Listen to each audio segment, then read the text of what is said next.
The digital art era is here. AI and art creation tools empower anyone to make it. Blockchain technologies allow anyone to own it. VR, AR, and extended reality immerse us in it. Let's talk to artists and innovators behind the visual magic. I'm your host, Roger Dickerman. Welcome to the future of art. Today, we welcome María Caballero. María is an award-winning poet writing the Web3 Poetry Revolution. She has been internationally exhibited, widely published, and she was a recipient of the International Beverly Prize for Literature. Among her prolific works are Artifex, a recent collaboration with Alex Esterich using coin and story to challenge tired history, as well as her incoming collection, Becoming Borges, a collaboration with London-based Verseworks and Berlin gallery Office Impart. María is a deep, clear thinker. In this interview, we cover her work, when language becomes literal via visual, platforms, chains, digital permanence and restoration, and a host of other topics. I think you'll enjoy it. Let's get to it. María, welcome to the future of art. Thank you. I'm really thrilled to be here. Thank you, Roger, for having me. For context, you are someone who has done so many amazing things in recent memory, and we were able to cheers a coffee and a tea in the wonderful state of Florida, which neither of us occupy any longer. But I think we've been meaning to do this for quite some time, and here we are today. Indeed. And I've watched many of your podcasts, been in many of your spaces.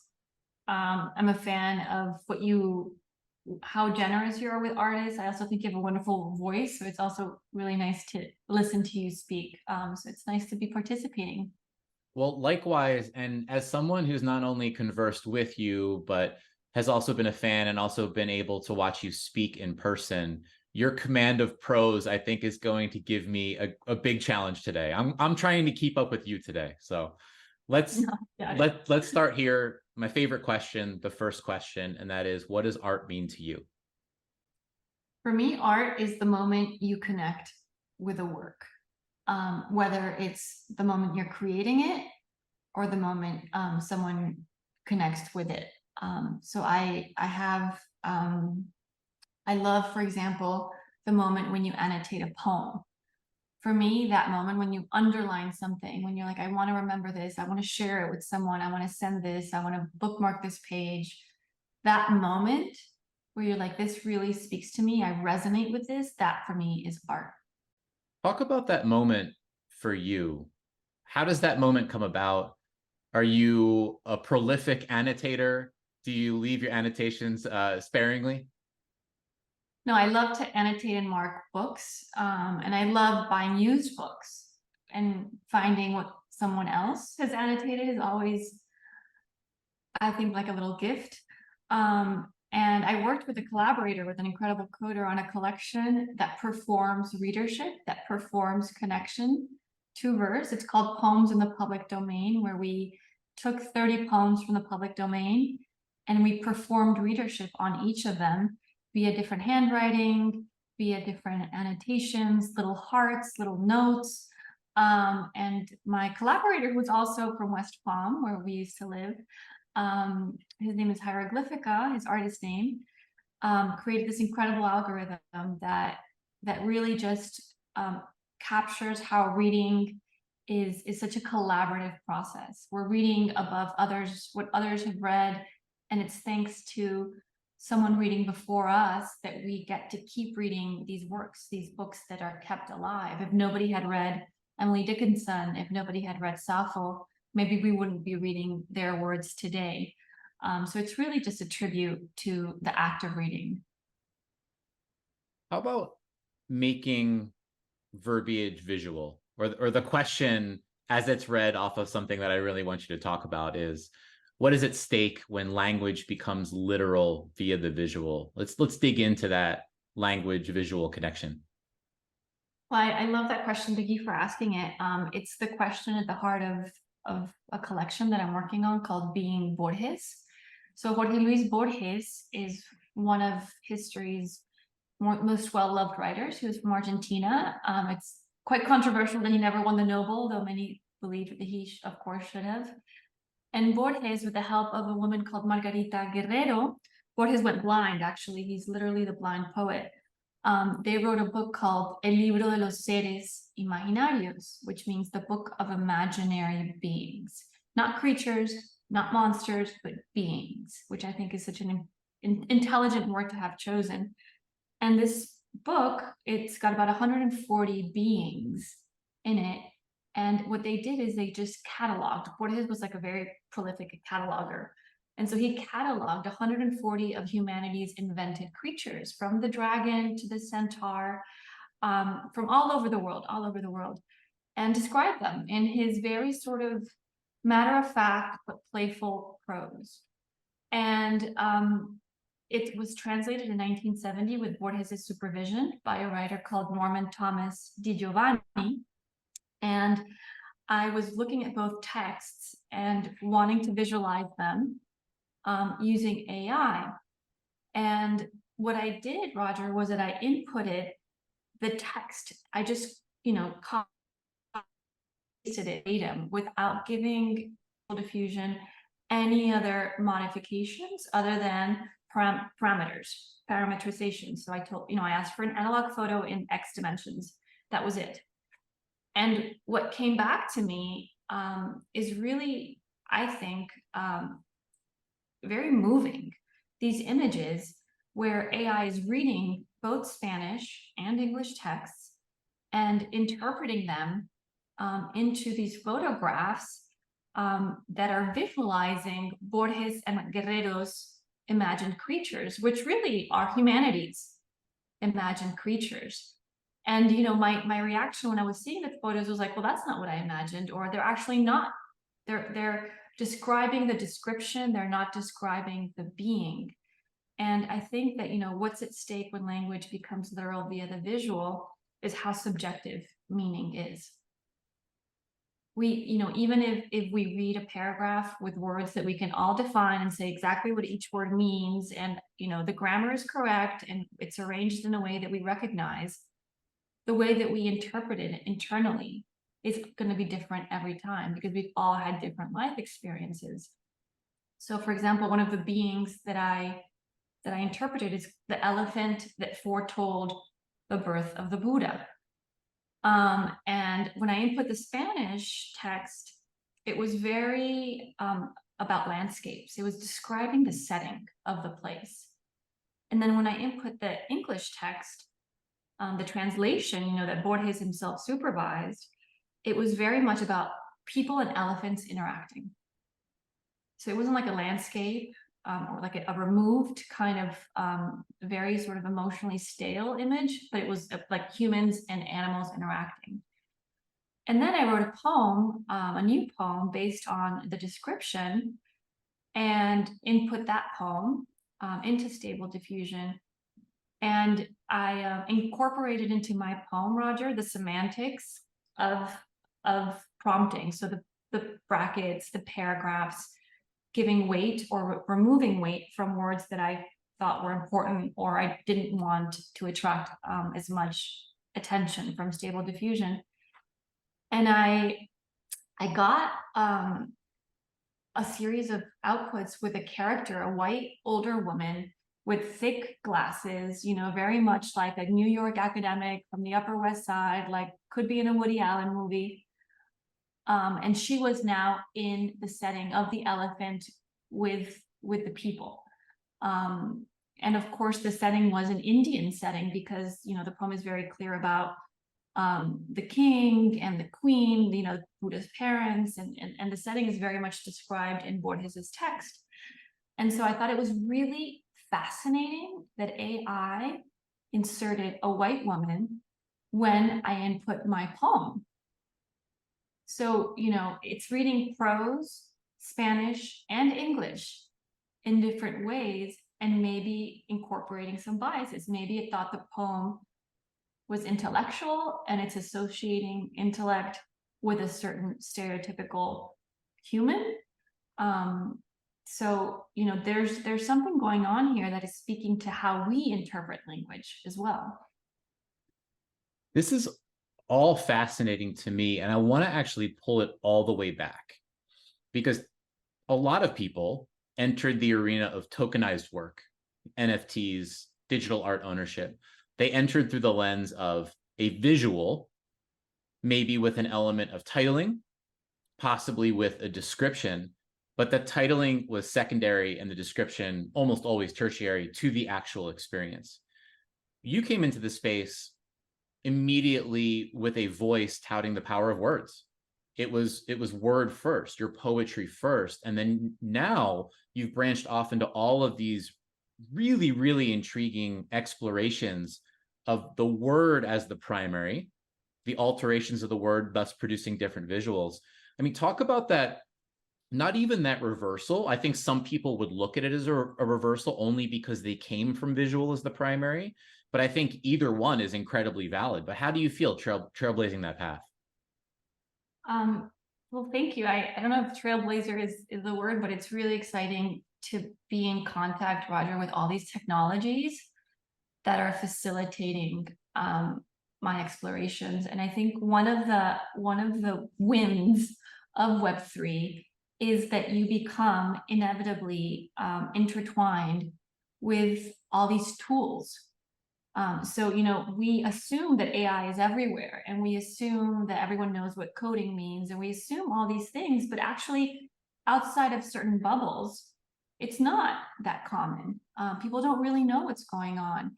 And, being able to create these images from Borges's texts is an opportunity for me as an author, as a writer, and I give it, full credit to Web3 for putting me in a soup where I had no choice but to interact with these technologies and get curious about them, and then want to play around and, start creating new works that I probably would never have created had I not been in the atmosphere of creativity, of innovation that we find in Web3. Have you felt what you're doing become more accepted the further that you get down this road? Definitely. I definitely feel like, it's gotten some traction for sure. I mean, being Borges' collection, I'm presenting it with one of Germany's top galleries called Office Impart. They've been around for a long time. They've won awards. They present, some of the most renowned new media artists, working today, like Jonas Lund, like Sarah Luddy. And it's really an honor for me to be working with them, as well as with Verseworks. It's a partnership between Office Impart and Verseworks. Verse is launching William Mapan before me. So it's great to be, participating as a poet. And I think participation is such an important word, to be able to participate as a poet in this really dynamic new art world, and play on equal grounds. Yeah, I view it as, I mean, this is still such a young, nascent, I called it the Wild West before we hit record, right? It's still that. And we by the way, for context, we're recording the day after tokenized artworks entered the permanent collection of the MoMA for the first time. So this Wild West in many ways is picking up traction at a rapid pace, but it is still so young. And when I look back at the trajectory, even when you go into the visual mediums and you look at photography and the evolution of photography over time, there was a moment when photography was looked down upon, was looked at as boring or oh, that doesn't belong. But I think one of the people, I think it was Dave Krugman, that I typically credit for this mental framework of just saying, and really anything that's born digitally, its native format is digital. Its native its native medium of ownership, mode of ownership is digital ownership. And I would say the same as we blossom out into the realm of poetry, the realm of word, the realm of really any medium that is born digitally in any fashion. I think that paradigm is so important. It's so important to talk about because you're right. I think not only do people outside of these bubbles not necessarily know what's going on or what's being worked on, sometimes people within these bubbles are within, mini bubbles within bubbles. And I think you've been one of the people that I at least credit to my own evolution of thinking about written and spoken word. I thank you for that. And I think, it's true, even within the bubble, there's new ways to look at things. And I think that you just have to be brave enough at some point. Like, you just have to go for it. You know, with AI, like, now it's like, oh, there's AI everywhere. But you have to feel like what you have to say is valuable, or else you're never going to say it. And so, for example, in being Borges, people who work usually with AI are very protective, understandably, of their prompts, right? Because that's what's generating the artwork. But here it's like the prompts like are, works that you can order on Amazon. I am, not hiding the prompts. I'm actually showing them, because I want us to think about that. Like, what does it mean that I can input words now into something and try to fix meaning via the visual? Like, I'm trying to tell you, this is what Borges meant via this photograph. But I want to put them beside each other. I want to put the input and the output beside each other to say, I think there's so much more here. And there is no fixed meaning, really. I mean, it's really, you stuck me just to give you a perspective what's going on in my head right now. Mm-hmm. You branched off a side of my brain that imagines, something very similar to the collection you're talking about, but a literal, maybe a collection within a collection that takes a paragraph and continues to do what you did with it. You separated it out, you gave different things different weights, but to do that over and over and over again, and to spawn off, 20 or 30 works out of the same page, that to me, it's pretty thrilling. And I think it's a dissection of humanity, right? In all of the different ways that we perceive written text. Well, that's why the collection is called Being Borges.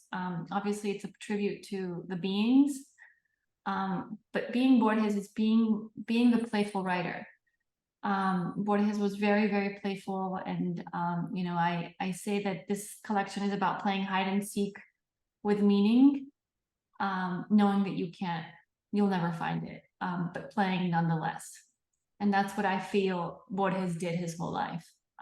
To play hide and seek with the absolutes that we're never going to reach.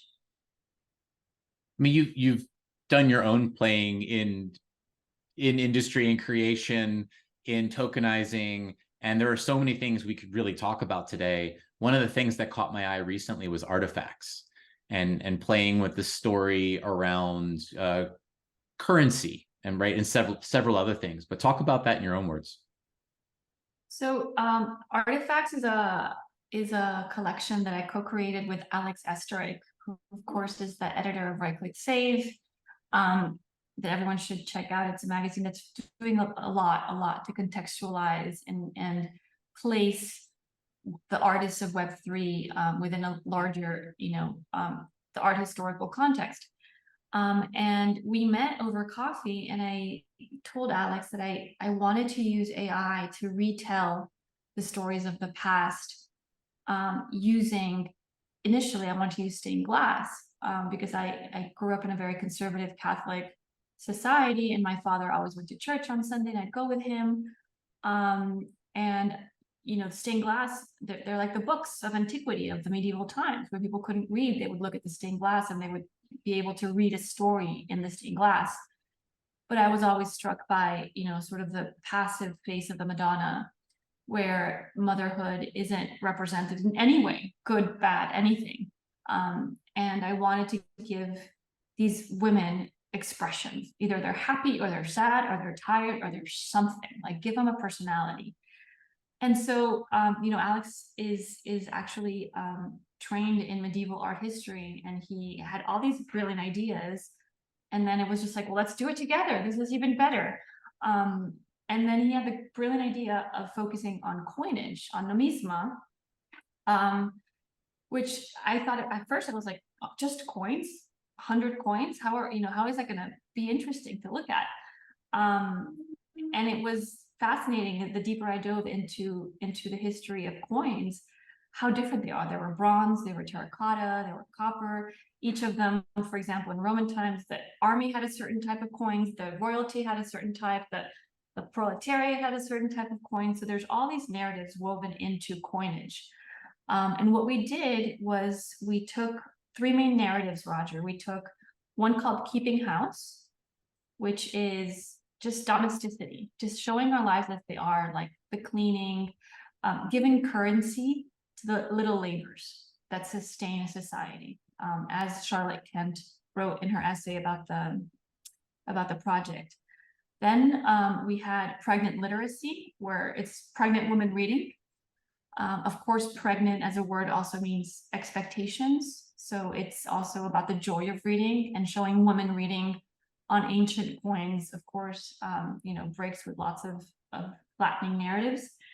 And then we had the public sphere, which represented scenes of joy, people dancing, just people happy, people having dinner, just expressions of private and public joy, but coined and minted onto a coin to give it value. If you look at coinage, it's usually very solemn and regal, and everything is so stiff.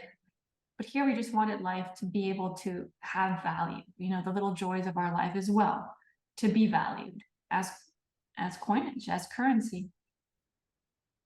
If you had to give an anecdote about one particular coin that came out of this collection that amazed you or still amazes you, if you were to think back, what would that coin be?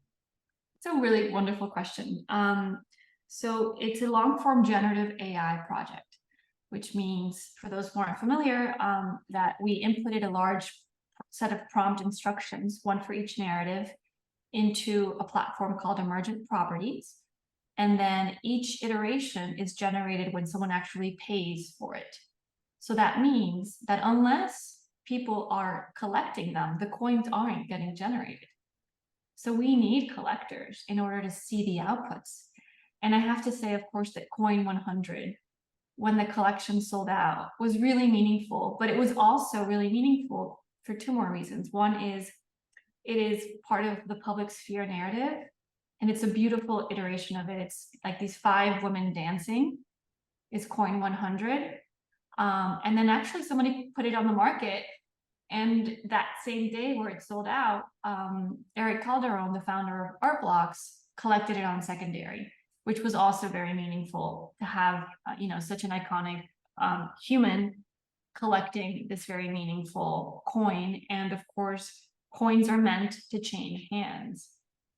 So it gave it its true purpose, right?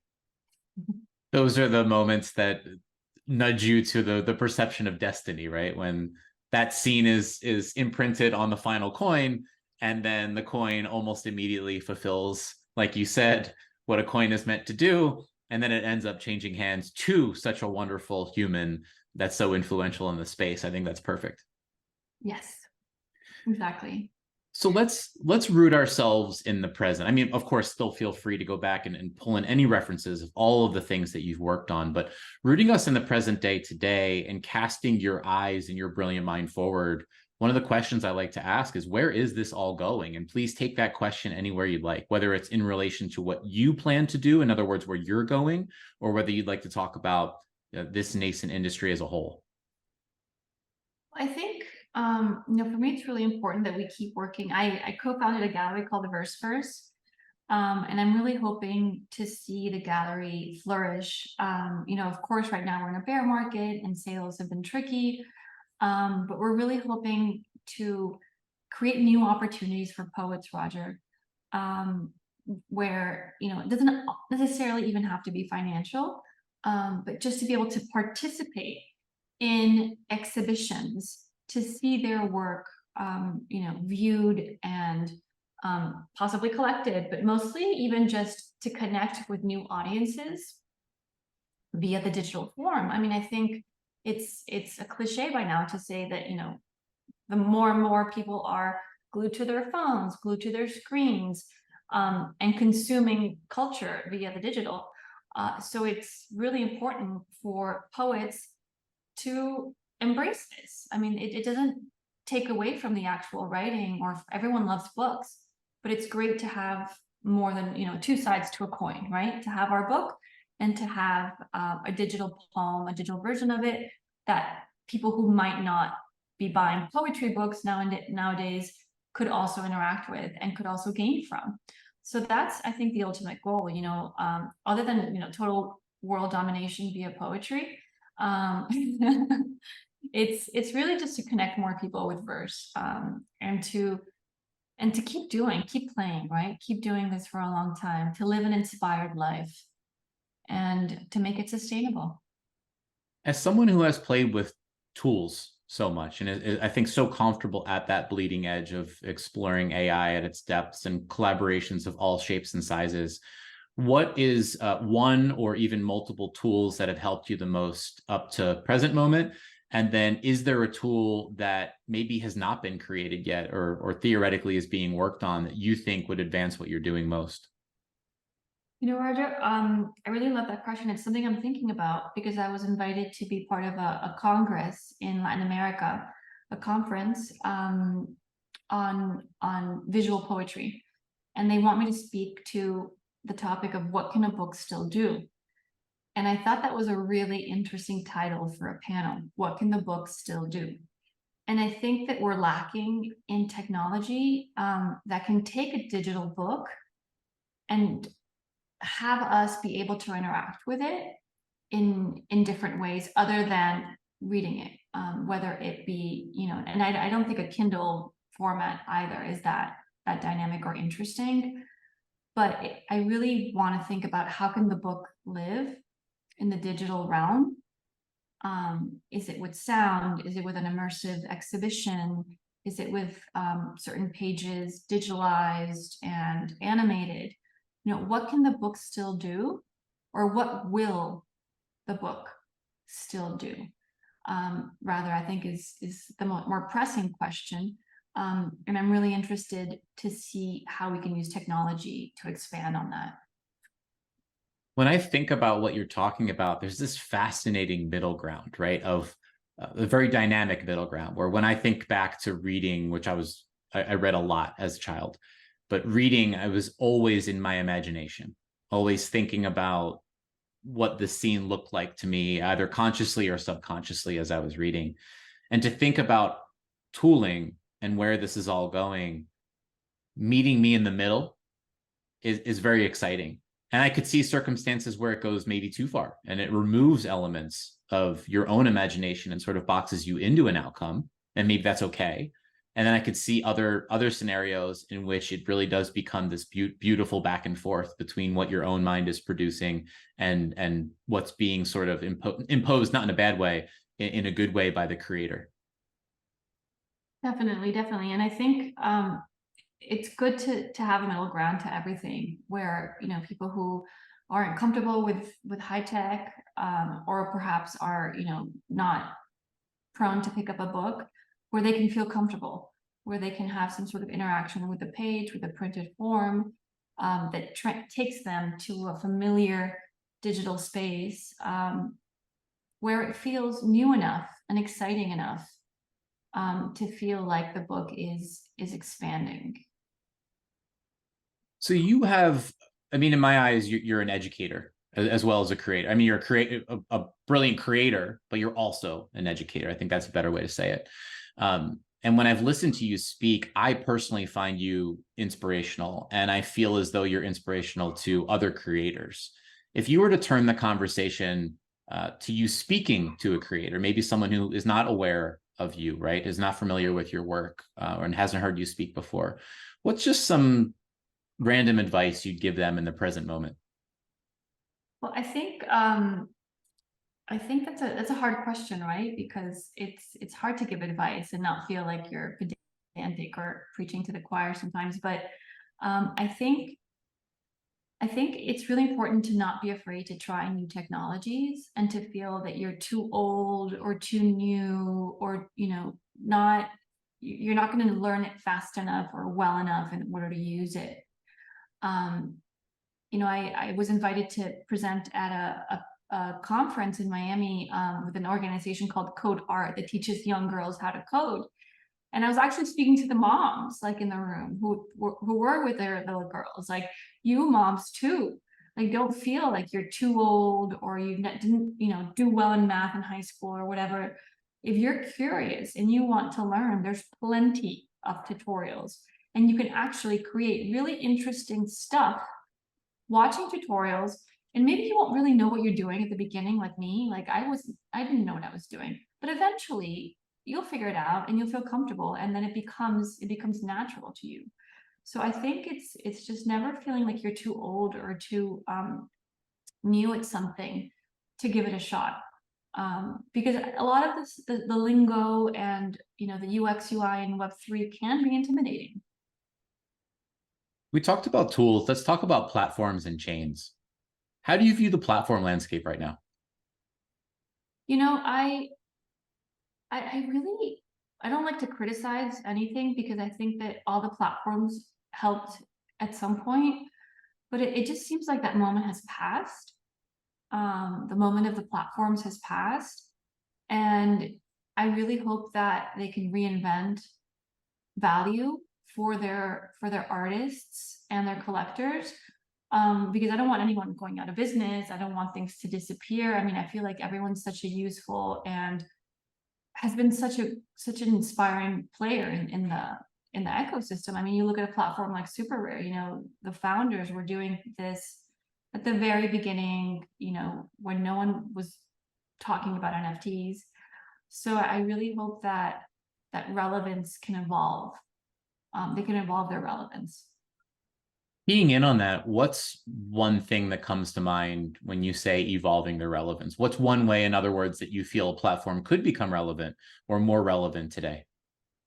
I think it's really important for them to onboard new collectors. I don't know if they're doing that, but I really hope they are. I really hope that, I mean, if Superware were to say, hey, we just onboarded 100 new traditional art world collectors that we've been having breakfast with over the last 3 months, and they, you know, are going to start collecting on the platform and are committed to supporting artists with this amount, I would say that that's a really, really obviously useful way to evolve their relevance. And then, you know, I see initiatives like the 404 catalog, for example, that Patrick Amadon is doing so graciously, and he invited me to be part of it.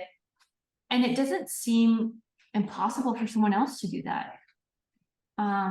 You know, it's obviously a lot of work, but it's possible for a Super Rare, a Maker's Place, a Known Origin to do something similar, to find some collectors, ask them to commit X amount, and, you know, have an open call for artists. You know, submit your work to this open call and someone is going to get collected. If your work resonates, it'll be you. It doesn't seem like that outlandish of a strategy for others to try. I think it's fascinating. I think there's so many ways to go about what you're saying. And I echo the shout out to Patrick Amadon's 404. I was also asked to be involved and was very excited to do so. And we're even at Artifex, we're looking at something really interesting to highlight 404 and some of the works within it, and give them some life after the catalog's launch. Maker's Place you mentioned, and I had a chance to not only talk to them recently, but catch wind of a headline that passed my way, and that was through, they opened an IRL gallery in Carmel. And through that gallery in Carmel, they onboarded a traditional art collector and just made a nice little headline out of that. And I think that seeing it is encouraging, and I expect to see more of it through outlets like it.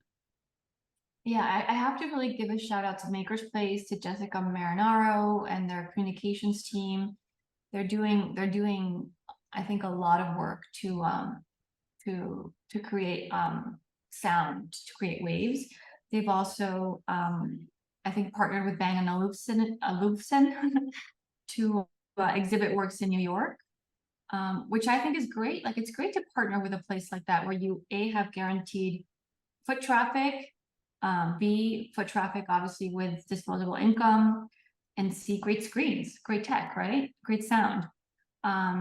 And, you know, I don't see it as like selling out, partnering with a major brand. It's great. Like we that's what we need in Web3, vision like that, especially a brand like Bang & Olufsen that is so, you know, thoughtful about what they put out in the world.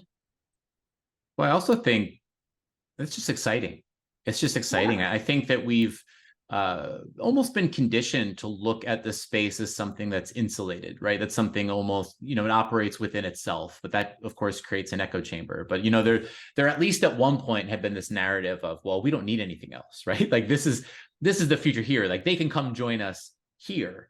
But when that awareness equation sort of runs its course and the growth just isn't there, I think it's absolutely essential to look outside of that and to say, where can we go? I mean, where does this art belong? And the answer, of course, is anywhere you'd like to see it, right? It should ideally make its way into, excuse me, existing galleries, new galleries, collaborations like the one that you're talking about. Like, let's really think globally and big and get innovative. Yeah. Can't say enough about what you're referring to. No, and even as artists, you know, I have like some family members that have been curious about what I'm doing, maybe wanted to support, but really couldn't like fathom collecting a digital artwork. And there's a close family member who reached out, you know, when I started sharing my Being Borges collection, which is actually going to include the first printed poems on, you know, my poems are going to be printed as art on handmade paper with backing. And so my cousin was like, oh my God, please send me the pricing. I want to know, like, that she got, like, okay, I can get a poem printed in my house, and that I want to have that. So, you know, even I don't see that as selling out to our digital only medium. You know, it's expanding. It's thanks to having put my work on the blockchain and, you know, being on Twitter and on Twitter Spaces, on crypto events, that I get to work with a gallery like Impart and produce printed work that perhaps someone who's not comfortable with a digital wallet and doesn't really want to get into it yet, feels happy collecting, hopefully. Yeah, I think it's even fascinating. Someone I go back to an episode with Grant Yoon, when he got into discussions about physical works. This is, of course, before his recent Sotheby's release of The Last Supper, which did really, really well as physical first. He talked about some of his artworks that he prefers a physical expression of his digital creation, which I also find fascinating. You know, just keeping that open mind and saying, you know, not only from a participant or a collector standpoint, but also possibly from a digital creator standpoint. Correct. No, I completely agree. And, you know, I don't think it serves anyone to say, you know, to be so insular within Web3. I think we have to start, you know, getting our octopus tentacles out into other worlds, and hopefully with the support of the Web3 native community as well. Because, you know, the more galleries that feel supported within Web3, the more that will come in. And these galleries have collectors, or else they wouldn't be in business. Yeah, very good point. How about chains? Let's shift from platforms, which kickstarted a wonderful dialogue there, to chains. How do you view it? I mean, some are Ethereum maxis. Obviously, Bitcoin has caught a lot of attention recently. There's Tezos, there's Solana. How do you feel about chains? You know, I'm pretty chain agnostic. I'm happy to work with any chain. I've worked a lot with Tezos, and actually Tezos Foundation gave the Verseworks a very generous grant to get it started. And so we're very happy to work with Tezos. Also, of course, the low gas fees and transaction costs have been really important to the Verseworks as we got started. But I'm also really happy working on ETH. I mint on ETH, you know, prolifically as well. I haven't really gotten into Solana, but it's more like lack of, you know, headspace that I just haven't had time to create more work. I recently actually minted something on Avalanche because a collector, a curator is curating a collection for a DAO on Avalanche and acquired a piece of mine. And so I had to mint it on Avalanche, and great. Like, I was thrilled to, you know, be able to have a poem in this really beautiful collection. One thing, I think this is a good moment to ask it. Something I think about often is, in the future, you know, really down the road, when you start to get 5 years, 10 years, 25 years down the road, I often think it's borderline inevitable that there will be a chain or chains that don't exist anymore for whatever reason, whether that's a technical reason, whether it's an interest reason, a sustenance, whatever the case may be, but live in that world. The other side of my philosophy is I believe in some ways the artist decides. I mean, no, my philosophy, artist first, right? I really think that the artist ends up being in control of their own outcome. How do you view such a circumstance? For example, let's say, and I don't even want to use, let's say chain XYZ, right? That not one of the chains that we're discussing, but just some other chain that you've minted a work on, and you are aware of the collector. Maybe that collector has even collected works on other chains, and something happens. How do you view that circumstance? Because the way that I see, well, actually, let me not bias it. Let me just leave it at that. How do you view that circumstance? How would you handle such a thing? I mean, I think that there's going to be a very rich market for people like, for example, Regina Hershani is someone who comes to mind, who's an expert in restoration and in like in tech restoration. So, you know, I think she would be able to solve a situation like that. And she advises, for example, museums who, you know, are collecting for the next century. If the underlying tech goes away, what is a museum left with, right? And I think that that's a really great question, and we need to start thinking about either it's, I don't know if backing up your NFTs is going to work if the chain just disappears. I don't know if that situation salvages that underlying problem, like that infrastructure just disappears. But if that were to happen, I would tell a collector, you know, you can count on me to remint the work on an existing chain that gives you comfort and transfer it to you. You know, as an artist, I would do that obviously in a heartbeat to just give the collectors the comfort. I mean, they already supported and collected my work. Why wouldn't I?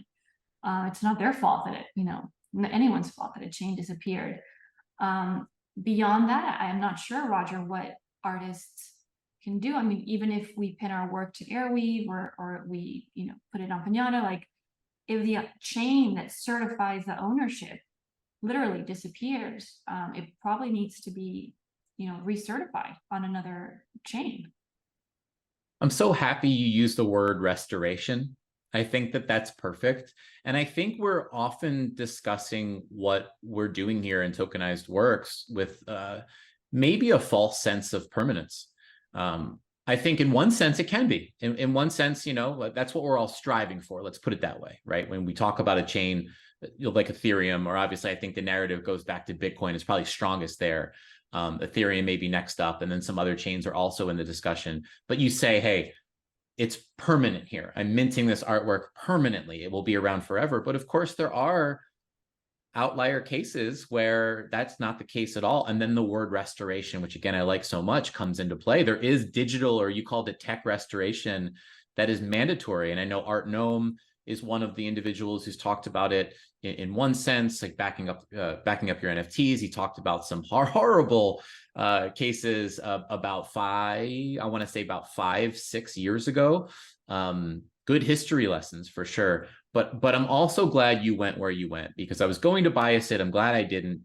My philosophy is the artist really controls the outcome there. And I think that in your case, that if you saw a chain go down and you were aware of who the collector was on the other side, that you would step into such a situation, in my opinion, is what makes this all so exciting.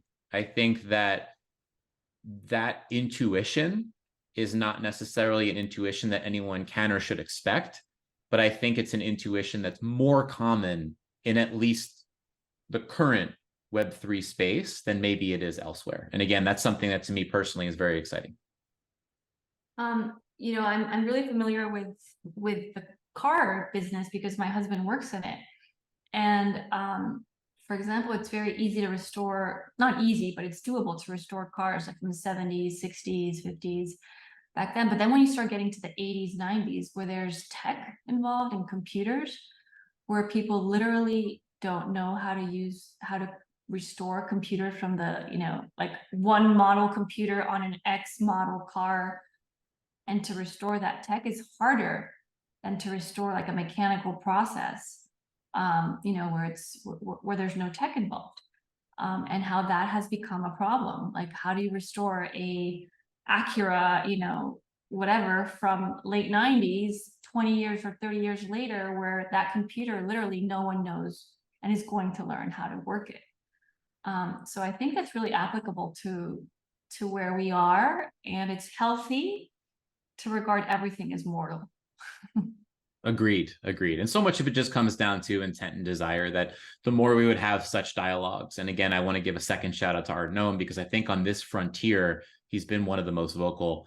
And as time goes on, it'll become more relevant. And I imagine, those interested will meet in the middle, and ideally will come out the other side with a workable solution that probably will have to be reworked again and again. So I had an experience, Roger, that I think speaks to this. For example, I had a collector who collected, a really significant piece of mine that I released with a really very well-respected London art gallery called Gazzelli Art House. And for a moment, it seemed like they couldn't find the keys to the wallet that had acquired the poem. And so, it was like, can you mint another one? Or like, what do you do? And so, the gallery could certify the ownership via a document, which is how they say museums do it in this kind of situation. But they were like, the gallery's like, no, Anna, you should absolutely not mint another copy of the poem, because what if the other wallet turns up and then you have two copies of this? Or what if, you don't know who this person is? Like, what if, like, there's just all these questions, right? So it's really tricky, and it's really new ground. What is the ethics here? Like one is a chain going down. Okay, that's it. That's a catastrophe. Like, everyone will know it's public. And then, what if a collector loses their wallet? Like, what do you do as an artist? That also is new ground. So yeah, everyone needs to be careful. Indeed. Anna Maria, who should be on the future of art? If you had to pick one person, not to the detriment or exception of anybody else, but who's the first person that comes to mind? I don't know if you've interviewed Lovid yet. Not yet. I think they're doing great. I mean, they've been around forever, collected by obviously major museums. I think that I would absolutely have Lovid on the podcast. They're a lovely, lovely couple, and you don't see couples creating that often, art couples. And I would love to hear their shared perspective on the space, because they've been doing new media for forever, really. And I think Regina Hirshani, on topics of restoration and care of digital tech, is probably really, really valuable to also have. You snuck two in there. Yeah, I did. 3, actually. That's so true. a duo, and another. I love it. But not an artist. The other one's, someone very informative.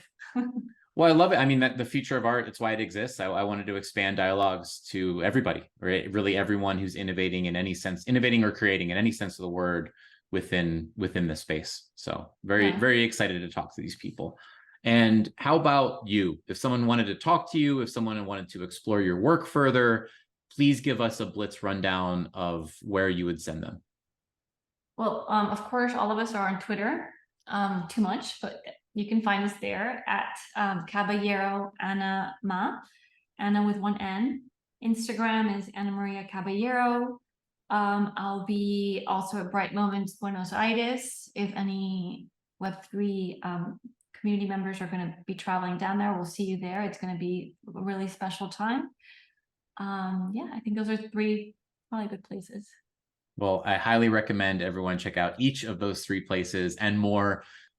You're prolific. We didn't even talk about more than half of your writings, and I would just encourage people, please do dive down headfirst the Anna Maria Caballero rabbit hole. It'll be well worth it. And I just thank you so much for spending the time today. I imagine this won't be the last time we talk, but for today, it was really a pleasure. The pleasure is all mine, and I'm really grateful to have this space and for your really thoughtful questions. It's not always that an interviewer really has sort of done their homework as you have. So thank you for that extra effort. I really appreciate it. I appreciate you.